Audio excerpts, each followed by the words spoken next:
안녕하세요. 2월 1일 수요일의 블록체인 투데이입니다. 오늘 우리 시장에 전해진 주요 이슈들 함께 확인해 보겠습니다. 먼저 글로벌 주요 이슈부터 확인해 보시죠.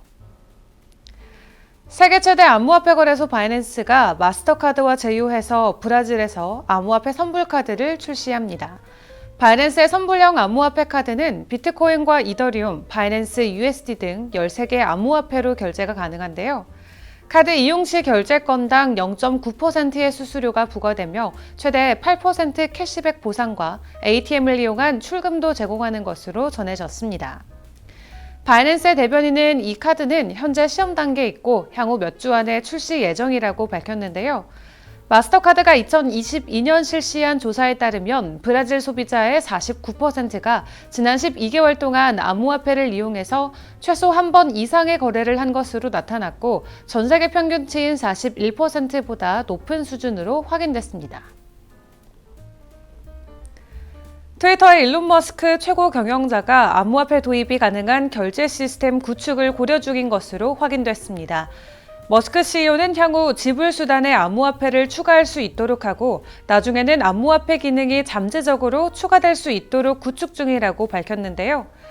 머스크는 사용자가 크리에이터에게 직접 보상할 수 있는 경로를 열어주며 사용자가 플랫폼에서 직접 아이템을 구매하고 사용자끼리 서로 지불할 수 있는 방법을 모색 중인 것으로 전해졌습니다. 이를 위해 트위터는 현재 결제 서비스를 제공하기 위해 미국 내 규제 라이센스를 획득 중인데요. 지난해 11월에는 결제 처리 업체로 등록 마치면서 1년 안에 미국에서의 허가 절차를 마무리하고 이후 국제적인 규제 승인을 받아 서비스를 확장하겠다는 방침입니다. 미국 시장 분석 기업 모펫 네이던스의 리사 앨리스 결제 전문가는 많은 기술 기업이 결제 서비스를 실험하지만 이내 포기한다며 지속적인 라이센스 획득과 벌금 문제 등 장기적인 투자와 리스크를 부담해야 하기 때문이라고 전했습니다. 다음으로 국내 주요 이슈 확인해 보겠습니다. 금융당국이 올해 암호화폐 업체들을 상시적으로 검사하는 체계를 구축하고 본격적으로 가동키로 했습니다. 지난해 테라 사태 당시 한 차례 실시한 적 있는 수시 검사를 통해서 사건이 발생했을 때 해당 업권 내지는 업체를 집중 조사할 계획인데요. 또한 거래소뿐만 아니라 지갑과 보관사업자 등도 검사 대상으로 삼기로 했습니다. 금융위는 올해 암호화폐 사업자에 대한 검사를 종합검사와 테마검사, 수시검사 세 분야로 나눠서 진행할 방침인데 먼저 당국은 암호화폐 사업자 중 이용자 수와 거래금액, 요주의 대상 여부 등을 종합 고려해서 검사 대상을 선별할 계획입니다. 특히 자금 세탁 문제가 갑작스럽게 발생하는 것에 대비해서 전체 업권에 대한 수시 검사를 확대 운영하겠다고 밝혔습니다. 올해 2월 중에 법인 설립이 예고된 부산 디지털 자산 거래소가 정작 암호화폐나 증권형 토큰을 다루지 않는 상태로 출범할 예정이나 추후 지원을 검토하고 있는 것으로 확인됐습니다. 김상민 부산 디지털 자산거래소 설립추진위원장은 당정청에서 가이드라인이 나오고 있기 때문에 추후 STO와 암호화폐 거래도 가능하게 될 것이라고 설명했는데요. 향후 암호화폐와 STO 거래를 지원할 수 있도록 토대를 닦는 차원이라는 것이 추진위 입장입니다. 김 위원장은 현재 디지털 자산 시장에서 가장 큰 문제는 거래소의 독점형 권한 문제인데 거래소에서 코인 발행과 자전 거래가 일어날 수 있는 구조를 원천적으로 바꿔야 된다며 신설 분권형 공정거래소는 투자자 보호를 최선의 가치로 두고 있고 이해 충돌을 피하기 위한 상장 심사 분리 진행 등 디지털 자산 신뢰성의 회복에 크게 기여할 거라고 생각한다고 말했습니다. 이어서 규제 관련 소식들 짚어보겠습니다. 인도 정부가 1일 예산안을 공개할 예정인 가운데 니르말라 시타라만 재무장관이 현행 암호화폐 중과세 규정을 완화할 가능성은 낮은 것으로 전해졌습니다. 인도는 현재 암호화폐 거래 수익의 30% 세율을 부과하고 있고 추가로 원천 징수세 1%를 과세하고 있는데요. 지난해 인도의 암호화폐 과세안 발표 이후 현지 암호화폐 거래량이 급감했습니다. 이에 현지 암호화폐 업계는 원천 징수세 세율 완화와 암호화폐 거래소득의 누진세 부과로 30% 중과세 대체 등 정부 중과세 완화를 촉구하고 있는 것으로 확인됐습니다. 카자흐스탄의 채굴자 등 암호화폐 기업들의 라이센스 취득을 의무화하는 디지털 자산에 관한 법률 최종안이 상원에서 통과됐습니다. 해당 법률은 라이센스 의무화와 외국인 투자 유치를 골자로 하고 있는데요.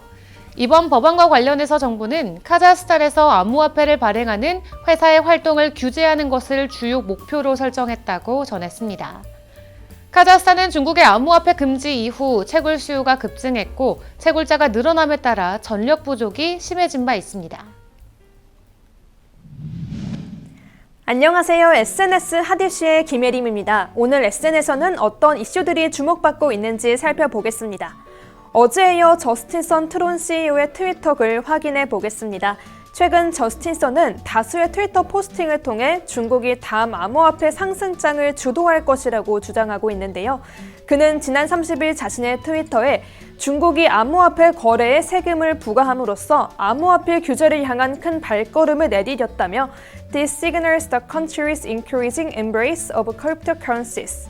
이것은 이 국가가 암호화폐를 수용하고 있음을 보여준다고 전했습니다. 또한 중국에서 시행될 암호화폐 세금 부과는 글로벌 암호화폐 시장의 긍정적인 발전이며 다른 나라들이 따라야 할 선례가 될 수 있다고 덧붙였는데요. 하지만 저스틴 선이 참고한 영문 기사에 따르면 중국 지방 세무 당국이 1년 넘게 암호화폐 기업과 투자자에게 세금을 부과하기 위해 노력 중이라고 언급하고 있지만 세금을 부과했다는 내용은 없는 것으로 확인됐습니다. 이를 두고 업계에서는 중국이 암호화폐 투자자에게 소득세를 부과하더라도 이는 세수 확보일 뿐 중국 금융당국이 암호화폐 규제를 향한 진전을 보이거나 수용이라고 보긴 어렵다고 보고 있습니다. 다음으로 자오창펑 바이낸스 CEO가 트위터를 통해 코트디부아르와 세네갈에서 모바일 결제를 통해 암호화폐를 구매할 수 있다고 전했습니다. 지난해 자오창펑 대표는 코트디부아르 알라산 와타라 대통령과 만남을 가진 적이 있는데요. 당시 그는 현지 상업거래소에 암호화폐 도입을 제안했으며 암호화폐 채택 관련 문제와 관련해서도 논의한 것으로 알려졌습니다. 브라질에서 암호화폐 선불카드가 출시된 데 이어 최근 여러 국가에서도 암호화폐를 결제하고 쓸 수 있는 범위가 넓어지고 있는데요. 트위터 또한 결제 옵션에 암호화폐를 추가할 것이라는 보도가 나와 도지코인이 급상승을 보여 이러한 상황이 최근 암호화폐 시장 상승세에 더욱 영향을 주는 것으로 분석되고 있습니다. 지금까지 SNS 핫이슈의 김예림이었습니다. 오늘 시장에 전해진 주요 소식들은 여기까지입니다. 코인 개별 이슈와 차트 분석은 정오에 방영되는 블록체인 투데이 플러스에서 함께하겠습니다.